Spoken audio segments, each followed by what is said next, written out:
Hello, Pickle Jar. My name's boomboompickle, the only man on the internet with the intelligence level to name my YouTube channel boomboompickle, and the stubbornness to never change it. Guys, I finally did it. After months of therapy, I've rid myself of virginity. Time to brag about it on Twitter, and I just can't resist. Sonic, also known as the dead horse of the video game industry. Nowadays, if you say the word Sonic to most gamers, they respond. Is that a joke? But back in the 90s, Sonic was white at the top, right next to our main man Mario. A little bit of history. Sega was releasing their new console, the Genesis, and they needed a new mascot. I mean, what else did they have before Sonic? Alex Kidd? Altered Beast? Michael Jackson? So they combined a hedgehog, cocaine, and an attitude straight out of the 90s to create the perfect mascot. The idea is that people would complete NES games as fast as possible, so Sonic was made with speed in mind, and after being packed in with the Genesis, Sonic exploded in popularity, partially because of Sega's ad campaign, which went a little like this. Fuck you, Nintendo. Your games are doo-doo baby games. Genesis does what Nintendo can't do. This on Nintendo. A tale as old as time. Teddy Roosevelt steals a bunch of animals and puts them in mechs. Now you have to defeat them and save the world.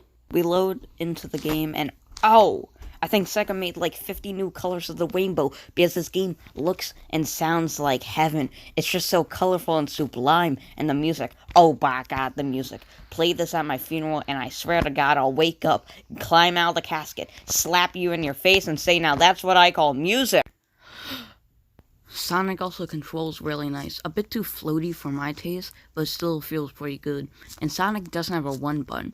Instead he has a momentum mechanic, which I love. Speed acts as a reward in a way. After some tricky platforming, you get to run through loops and junk. This leads to core gameplay that is really fast paced and superbly satisfying. The game is split into 7 zones. Each zone is split into 3 acts, all adding up to 21 stages. That's a bit short, especially compared to NES games like the original Mario Bros. That game had 32 stages, although Sonic's levels are longer and have more branching paths. Green Hill Zone is the first level, and this is the perfect Sonic stage. Good sense of speed, colorful and fun level design, and just gives a nice shot of dopamine straight to the brain. The next zone, Marble Zone, however, is a piece of crap. No sense of speed, limited and ugly color scheme, and fun is replaced with waiting. Waiting for this block, waiting for this platform, waiting for the overdose. This stage is terrible. Springyard Zone is pretty good. It has enough new mechanics to keep it different and interesting, and enough areas where you can go fast. I like this one. Labyrinth Zone might be worse than Marble Zone. I will say I like the ancient ruined vibe, but actually playing this game is dreadful. It's a water level, which in Sonic just means give everything a blue tint and slow the game down by 50%. Playing this level gives me a hernia. Starlight Zone. It's okay. It's a nice palate cleanser after Measles the Zone, but nothing is crazy special about this one. Scrapyard Zone is next, and the first 2 acts are pretty good. Then Act 3 comes around, or as I like to call it, Measles Returns. This act is terrible. I hate how long it is, and there isn't enough air bubbles spread throughout the level, so it's just tedious and it sucks. Final Zone sure is the last zone in the game, and the boss fight is stupid easy, and that goes for most boss fights. Except for Measles Town, USA, where you have to chase down Robotnik, and if you fall behind you go into the water, which is basically a game over. Sonic's difficulty is tedious and is filled with trial and error bullshit, like bombless pits, one-hit KOs, and unfair enemy placement. So overall, I give the original Sonic the Hedgehog a C-.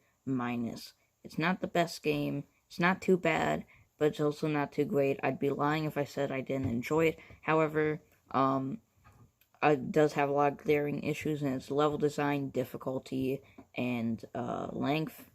But if you're dying to play it, I recommend you get the mobile phone version made by Christian Whitehead. That's what I use to gather a lot of my footage. It is kind of crappy using a platformer on a phone, but if you have a USB controller, you can also use that. And I believe the Christian Whitehead version has also come to several console platforms. So yeah, Byron Pulcher, Arsenal Power. Tell me what game to review next. I'll see y'all next episode.